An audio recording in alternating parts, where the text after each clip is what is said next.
Hello, it's the Dirty J here with a tips and tricks video for new players just learning the game. The content covered in this video series is going to be more generic tips to playing the game than my leveling guides will include. The first thing that we're going to look at is how to sell lots of items as easily as possible. Whether you're crafting stuff looking for leveling gear or just selling the drops you picked up while training, it can take quite a while to sell an entire inventory of items.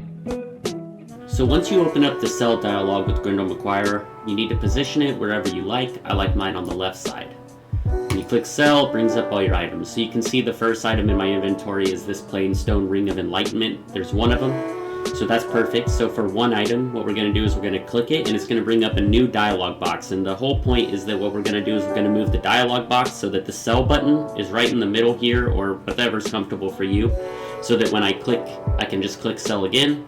So we click this, you can see the dialog came up where it says sell. We're going to move that where my mouse is right now. So let's do this. So now what should happen is when I go to sell the item, it should pop up right there. Perfect. So now we can sell the item immediately with 2 clicks. You don't have to move your mouse. However, when you do have multiple items, it is going to ask you your quantity, and that is also a separate dialog box. So you can see I have 14 plain stone rings. So what I'm going to do is I'm going to click this. It's going to open up the new dialog box. I already have it positioned right here, but if it was over here, you'd want to move it. Then you can click -1. It goes to your maximum amount, and you click sell. And then you'll be able to go through real fast like this.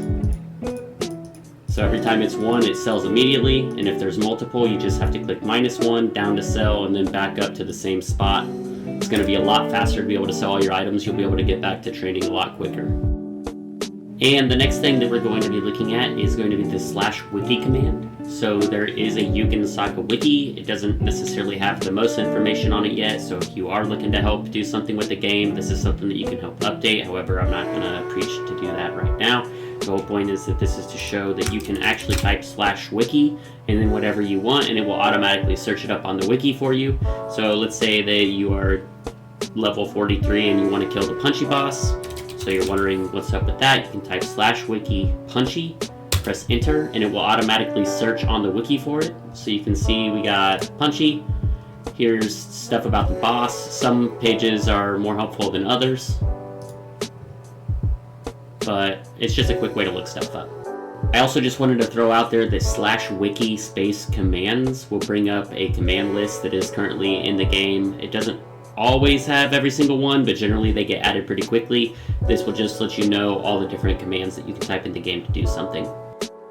The next thing that we're going to be talking about are weekly quests. These quests do reset on Saturdays, so make sure you get them done before Saturday or you won't be able to turn them in.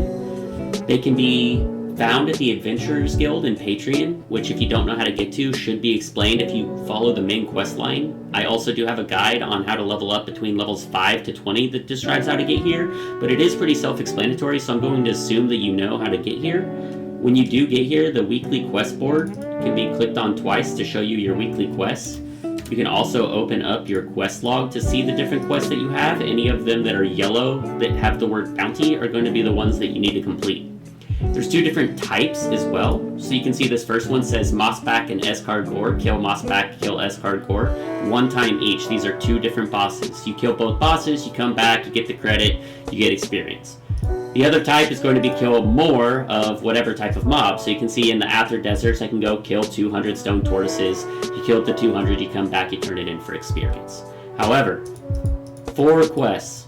If you complete all 4 of them, you will also get a currency. Open up the wallet, you see this currency right here, Heroes Marks. Heroes Marks can be spent on upgrade scrolls at the Patreon Guild Receptionist.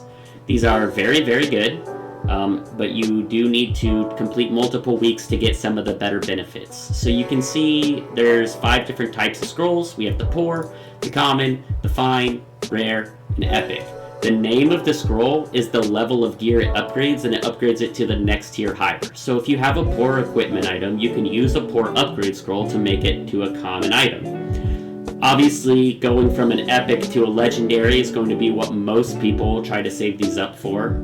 It's kind of the biggest bang for your buck, but it is going to take multiple weeks of completing all 4 quests to do that.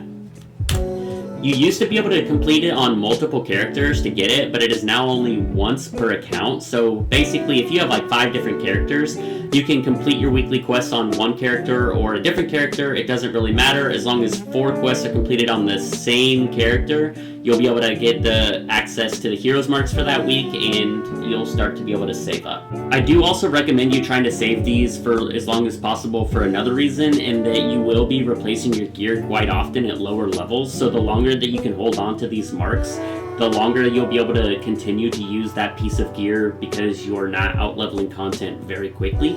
I am, though, a firm believer in people playing a game however they want to play, so if you're not wanting to save them and you just want to go ahead and use them so you can be a little bit stronger right now, then go ahead and do that. Just also know that one of the most important items that you can upgrade is going to be your weapon, so if you're just looking for a big power spike like right now, try to upgrade your weapon and you're going to see the biggest spike in power. The last thing I want to talk to you guys about today is going to be gear durability. So you can see if I open up my robes right here in the middle, it shows my current robe durability is 800 out of 1000. Every single piece of equipment has the same max durability of 1000, but every time you die with that piece of gear equipped, it goes down by 100. So you can see that since I've equipped these robes, I've died 2 times. 1000 max, I'm at 800 now. This percentage does not give you the amount of stats you get from the gear, so you can see I have 500 armor class right here and 12 strength. I don't get more if it's at 1000, and if it's at 500 it doesn't go down to 6 or anything like that. You always get your full stats from the gear, unless you have a piece of gear at 0 out of 1000. So you can see right here, 0 durability out of 1000 max. That means that this piece of equipment, my gloves, are broken. What that does is, if I look at my character stats, you can see my armor class reduction is currently at negative 900%. This means as soon as I go in to attack a monster, if it hits me, I will get one shot. Not preferable if you're looking to train, so you will need to fix your gear. The other thing that it does is, if I target this mob and I try to cast my spells, you can see at the top left it says your gear is broken and you cannot cast spells.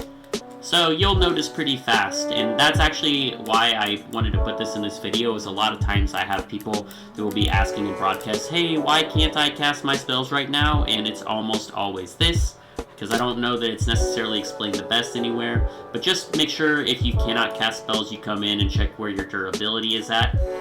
If you do have a piece of gear that is at 0 durability, you will want to come here in Patreon, X23 and Y176. This is the Patreon Smith. It is part of the main quest to come here and do some crafting, but it can be missed by some people. And because you come in here to craft, it doesn't necessarily tell you how to fix your gear, so I just thought I'd go ahead and include it. But you can talk to Buffy Breaker, the blacksmith. There's the repair. It brings up all your gear. This is your gear that is equipped and also in your inventory. So you can see I have different gear at different percents. I've got some gear that's at 0. My helmet's at 90. My gloves are at 60. All we really care about, I suppose, is the 0%. So you can see the cost to repair each piece of gear. So if I just only have my shield broken, I could go ahead and repair that. Now my shield should be at 100%.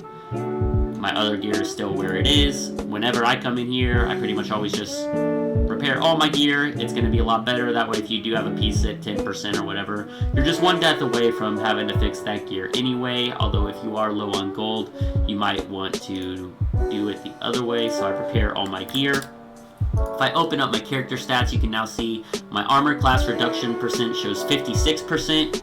Obviously a lot better than negative 900%, so I should be able to at least last a few hits, and it looks like I am able to cast my spells again, and I will be able to go back to training. So if you are ever wondering why you cannot cast spells, this is, from my experience, what is happening to people is they have their durability hit 0.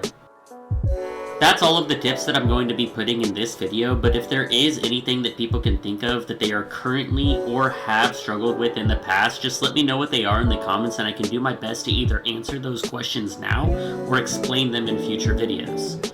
Thanks for watching and see you next time.